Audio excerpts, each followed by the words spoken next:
describe this mysterious world beyond the dominion of the Seven, or a space void of life and light.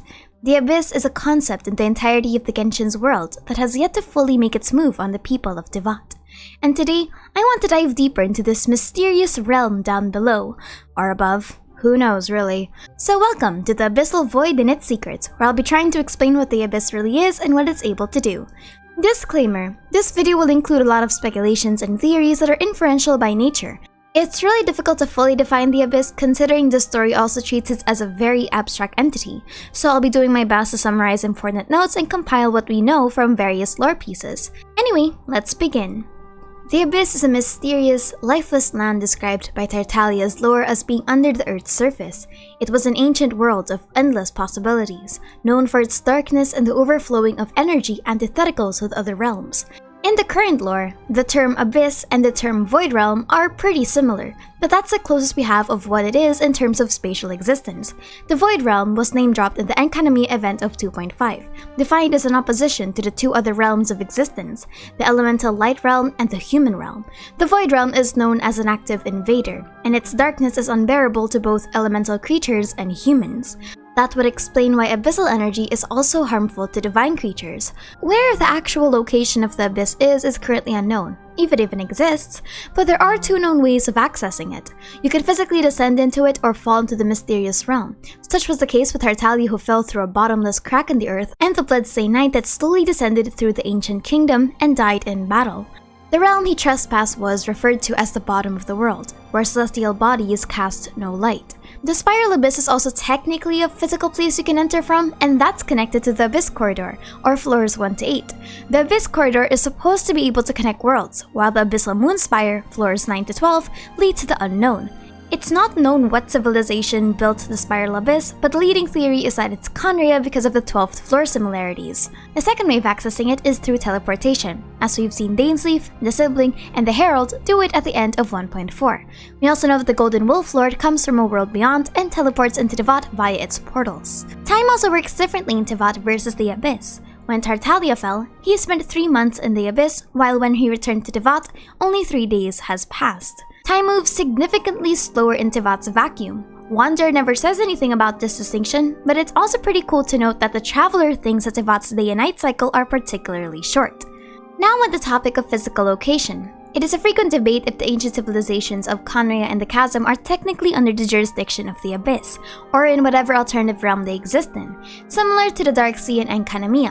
So maybe, if not Teyvat and under the earth, this immediately means abyssal location and civilization.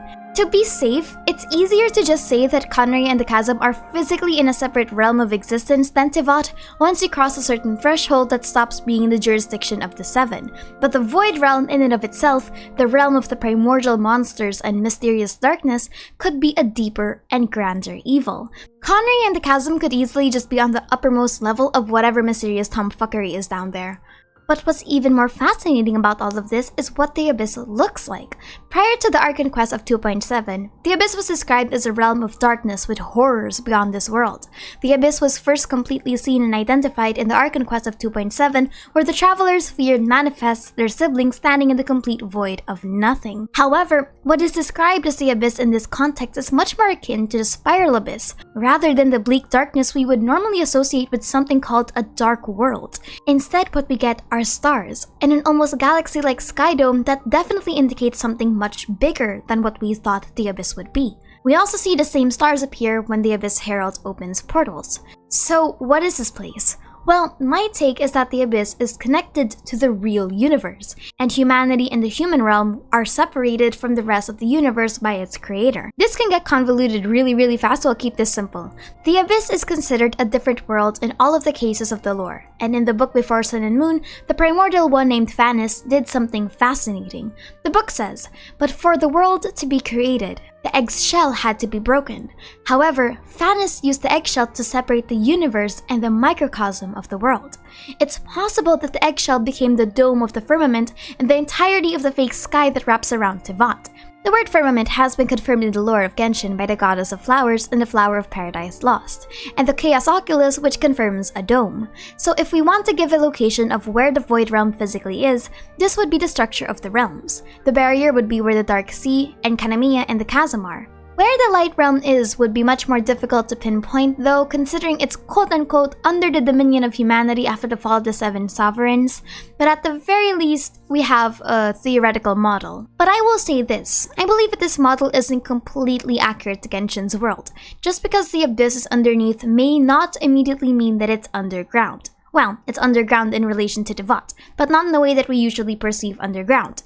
My theory is that once you reach the actual heart of the Abyss, aka the mysterious realm where the Abyss Order walks around in, it's filled with the true stars of the universe, unlike Teyvat that has a false sky. Meaning that the Abyss could theoretically be the universe. Pretty neat. Now we move on to the monsters. It's actually important to note that when we talk about the Abyss, we don't only talk about the Abyss Order. Contrary to popular belief, the Abyss Order is only a sub-branch of the many types of creatures and monsters that roam in that godforsaken realm, and we've actually seen a lot of them. What we know about them is that the monsters of the Abyss are either naturally born entities that have already existed in the darkness, or creatures that were mutated beyond belief that slowly became corrupted by abyssal energy. Abyss monsters, though, are all characterized by their strange alien blood, and that they were from beyond this world. So let's see the many monsters of strange abyssal origin. First is that mysterious thing that Tartaglia fought in his voice lines. This mysterious beast could absolutely be anything, and Child didn't necessarily give any kind of hint of what it looks like. It could even just be a herald or a lector, but considering the Fatu we know about Khaenri'ah's origins, I don't doubt that Child, as the 11th Harbinger, would at least be told what the Abyss Order looks like.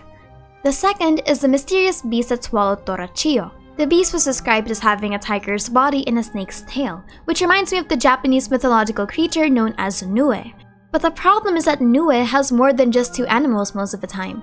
It sometimes has the head of a cat or a monkey depending on the legend you're reading, sometimes even the limbs of a tanuki. The monster in the Mask of the Kijin has blood-red teeth. So while the beast itself is unknown in terms of having any real-life counterpart, this is the closest picture I can really find that really resembles this. This creature was able to swallow Torachio whole and stain her with deep sin, effectively corrupting her and sending her into a rage. Third are the mutated monsters, and this is where the dark abyssal realms and Khaenri'ah begin to merge into one concept. The Chunk of Erosiderite states that when Khaenri'ah fell, a great sinner created endless monsters with dark alien blood flowing through their veins to destroy the land. Examples of this are Durin and the Rift Hounds, and this is where it actually gets very interesting because the Golden Wolf Lord was described to be a monster from another dark world, but it, along with its pack, was also known as Gold or Rhine Daughter's unintentional creations, and that is precisely why it's obsessed with invading worlds. So that means that ancient civilizations, within the context of the lore's consistency, can be considered as different worlds. So it's actually pretty safe to say that while Khaenri'ah is near Sumeru according to the Archon quest, because it's in a different realm altogether, you can consider it a different world. Fourth is the Abyss Order, theorized to be the pure-blooded Khaenri'ahns that inevitably became the monsters of the Abyss. The intelligent and capable members of Khaenri'ah slowly became the Abyss Lectors, while Vanguards became the Abyss Heralds. These are individuals that swore an almost zealous dedication to the Abyss. Lectors are the evangelists, who sing praises to the Abyss almost like how the Teyvatians pray to their gods. But even Heralds demand others bow before the Abyss. On the other hand, shadowy husks may be the foot soldiers that were turned either against their will by the Abyss, or weren't cut out to evolve to the quote-unquote perfection that the Lectors and Heralds were. Now, here's a weird thing in the lore. The Abyss sibling openly states that Dainsleif watched the people he was supposed to protect turn into the monsters of the Abyss. But we know in the Caribert Archon quest that Clothyr was only given the curse of immortality, and even sought after the Abyss entity itself. His design and mannerisms even suggest that he eventually became a lector with the purple accents. So that means that the sibling could be referring to the Hilichurls and the Shadowy Husks, but not to the Abyss Mages, Lectors, and Heralds, who seem to operate with higher levels of intelligence and may have changed themselves of their own accord and volition.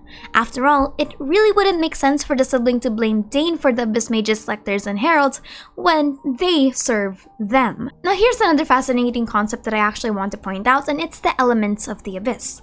The Abyss itself can also be considered an extra element to Genshin's roster of power sets. It's depicted as the purple, contrary to the celestial magic which is golden yellow. But what's also strange about the Abyss is that they still seem to follow an elemental system despite being known as antithetical to the Light Realm, or also known as the Elemental Realm.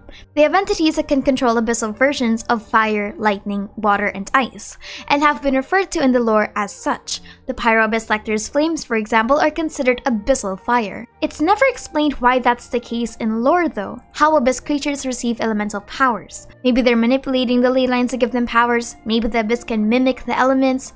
I don't really know, but it's a really fascinating thing to point out. I guess we'll just have to wait and see. Now let's talk about the Dark Will and the Sinner. The way Abyss corruption is described in Genshin's writing makes it seem almost sentient, where this dark will plays around with the vulnerable insecurities and fears of the people and provides a false sense of security, comfort, and power. The word sin in Genshin's lore has so much weight to it and has continuously been used to refer to the transgressions of the old civilizations.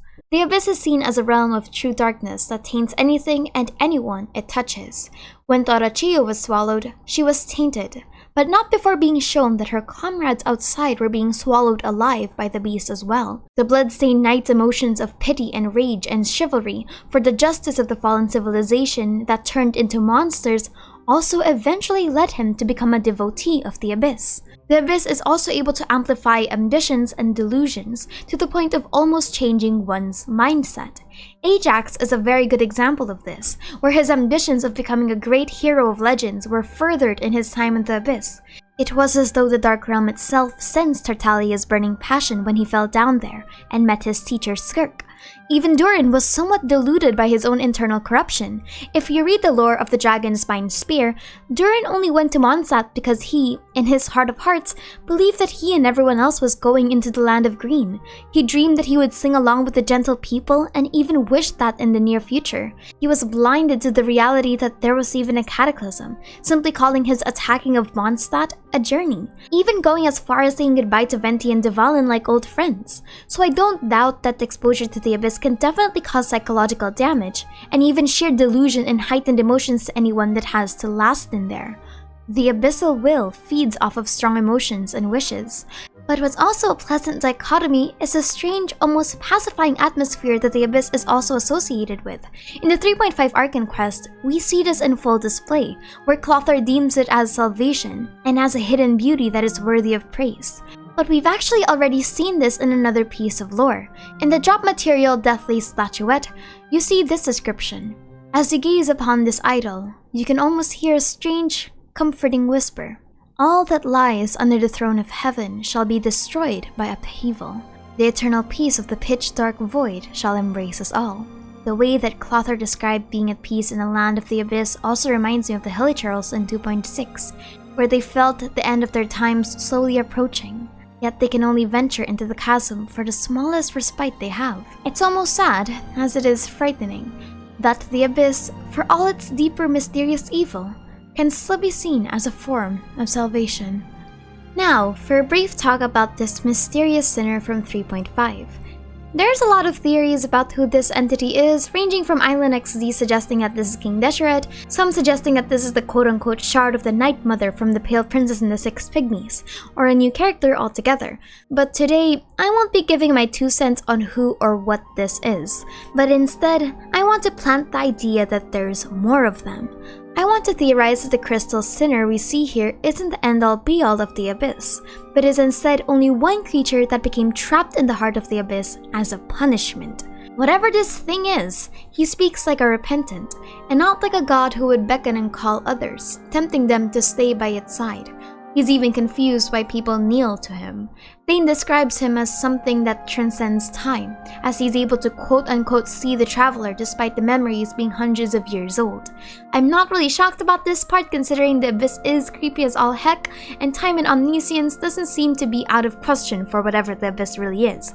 But I theorize that people who have tremendously damaged Teyvat by introducing otherworldly knowledge and arts will soon be punished by being sealed into these massive crystals. Whether it be King Deshret, the invaders and descenders that caused havoc, or even the royalty of Conria that allowed the cataclysms to happen. Who knows? Perhaps even someone like Daughter, a person who is known as a great sinner for her abyssal creations and tampering of the natural balance of life, would be fated to face eternal punishment within the crystals.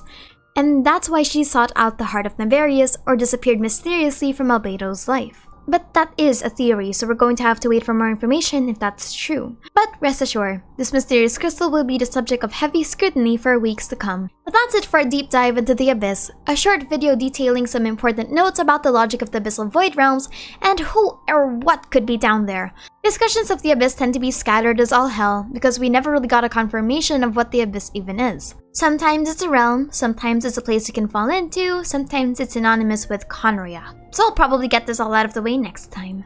But before we end this video, I want to say that if you're interested in becoming a test subject, I have news for you. I'm helping out for a group research paper in class about Facebook ads and privacy. Targeted Facebook ads.